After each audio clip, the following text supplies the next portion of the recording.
Mga Lodi, 50% off na luggage, meron din silang branch dito. Aba, ay parang mura na are, diba? Ang ganda.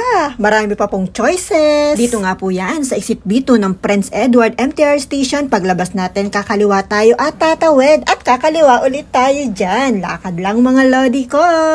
At banda dyan ay kakana naman tayo. Ang dami ko nang guide dito.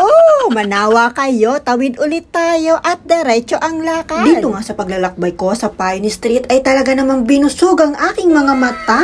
Nandito na nga po tayo. Welcome to Pioneer Street. At dyan po sa ating gilid, diretso lang ang lakad. Uyod ang inyong kung yan kahit maulan. Sobrang dami nga pong pagpipilian sa place na to. Ang dami nga pong mura. Bahala ka nang mag-adjust kung bibilin mo ba o titingnan mo lang. Magpapabudol ka ba? Arat na, mura lang naman, di ba? Lakad pa po at malalampasan natin ang good stuff. At nandito na nga po tayo sa 33 Electrical Appliance Retailer. Welcome! Tingin-tingin lang muna ang kung yan. Pero dahil nga kailangan ko ng luggage, ako ay nabudol. O, di ba ang bilis? Nakapili na agad ako. Siyempre, i-check muna natin yan kung okay ba, kung matibay ba yung loob, yung labas, yung gilid, pati na ang gulong. Mukha namang matibay, ay kukunin ko na are. 250 Hong Kong dollars mga Lodi, pwede na.